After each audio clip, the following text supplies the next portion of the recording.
Alright folks, and welcome back again. We're continuing with electron configurations. We'll be doing more orbital diagrams here. We'll be doing abbreviated electron configurations using noble gases, and we're going to continue with dot pictures.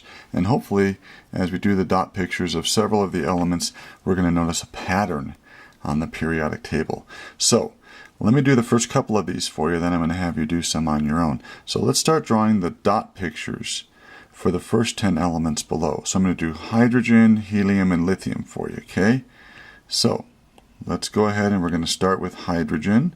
Hydrogen has one electron, kiddos, and we know that that electron is going to be in the 1s sublevel, so it's going to have one dot right there. That's the dot picture for hydrogen. The next element is helium with 2 electrons, and if you remember, the electron configuration for helium, folks, is 1s2. So if I were to draw the orbital diagram, it would have 2 electrons and they are paired up, so the dot picture for helium would look like that. Okay, let's go to lithium now. And lithium's electron configuration, as you might recall, is 1s2, 2s1, so its orbital diagram will just have 1 electron in the 2s sublevel, so that's its dot picture. Alright, would you now go ahead and draw the dot pictures for element atomic number 4, beryllium, all the way through atomic number 10, neon. Come back, I'll do them for you, and we'll see how you did. Okay? Alright, welcome back. Beryllium is atomic number 4, kiddos, and so its electron configuration is helium, if we use the noble gas configuration, 2s2. The orbital diagram would then have 2 electrons in that 2s sublevel, and of course they are paired up. So did you draw 2 dots as a pair next to beryllium? If you did, great job. The next element is the element boron with 5 electrons. Its electron configuration is helium in brackets. Remember, that's the noble gas before the element we're interested in. Let's make that a 2, kiddos. 2s2, 2p1. So it has 3 valence electrons in the orbital diagram. In the 2s, they are paired. And the 2p, we have 1 electron there. So my dot picture has a pair and 1 all by itself. So a pair and 1 by itself. Let's move on to the element carbon now, and that has 6 electrons. So that, of course, will end with 2p2. So we'll have 2 electrons in the 2p, a pair and 2 by themselves. So we have a pair and 2 by themselves. The element nitrogen, so let's go to the element nitrogen. It has 7 electrons, so it's going to end with 2p1, 2, 3. So we're going to put a 3rd electron in that p sublevel. Notice now in the highest energy level we have a pair and 3 by themselves for the element nitrogen. So a pair and 3 by themselves. And we're moving on now to oxygen. Are you getting all these right, by the way? Oxygen has 8 electrons, so that will end with 2p, 1, 2, 3, 4. So we're going to start doubling up in that p sublevel. So now we have 2 pairs and 2 by themselves. So 2 pairs and 2 by themselves.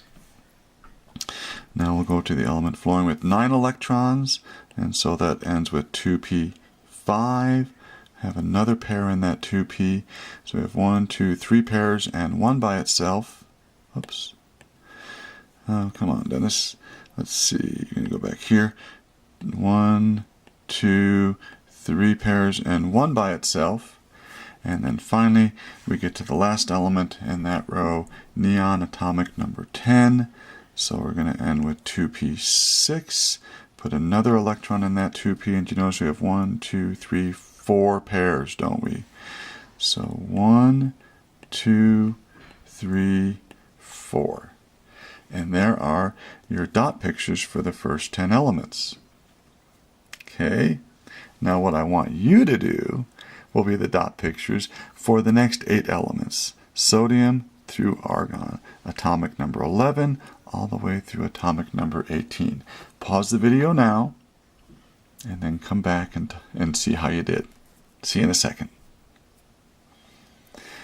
All right, welcome back. Let's erase some of these marks here that might be getting in the way for a minute. And let's go ahead and take a look at sodium on the periodic table, folks. So remember, it's on the third row, kiddos. It's in this S block area, so 3s1, right? So let's see, its configuration would be neon in brackets, right? Because that's the noble gas before sodium, and then 3s1. And so its orbital diagram for the valence would be 3s, and there's one electron in there. So just one dot. Do you notice something about that first group on the periodic table? Hydrogen, lithium, sodium. Don't they all have one dot? I wonder what potassium's dot picture would look like. I'll bet you're right. I'll bet there's one dot for potassium. How about magnesium? Let's take a look at magnesium. Atomic number 12. Won't that end with 3s2? Right? So let's get my eraser out. We're going to make that for magnesium now. 3s2. So the 3s will have a pair in there, and sure enough, it has a pair of electrons in it. I wonder what calcium's dot picture would look like. If you said a pair of electrons, you would be exactly right. All elements in group 1 have one dot in their dot picture, one valence electron. All elements in group 2 have two dots in their dot picture, two valence electrons. Now we're going to get to this boron group here, right? We have boron and aluminum. So let's find aluminum on the periodic table, kiddos. Let's see, let's erase this. This is sort of in the way right here. And let's write the configuration for aluminum. Wouldn't it be neon, the noble gas before aluminum? 3s2, 3p1. So the 3s has a pair in it, kiddos. Remember, there are 3 of the p orbitals, and the 3p has one electron in it. So I have a pair and one by itself for aluminum. So aluminum has a pair and one by itself. My goodness, that's just like boron, the 13th group of the periodic table. 13th, boron and aluminum have a pair and one by themselves. 3 valence electrons, 3 dots in their dot picture. I'll bet gallium's would be the same. And you would be correct. Okay, let's do silicon. All right, silicon has 14 electrons, doesn't it? So let's see, it's going to end with 3p2, right? 3p2. Looks like we have a pair and 2 by themselves. Oops, I keep on doing that.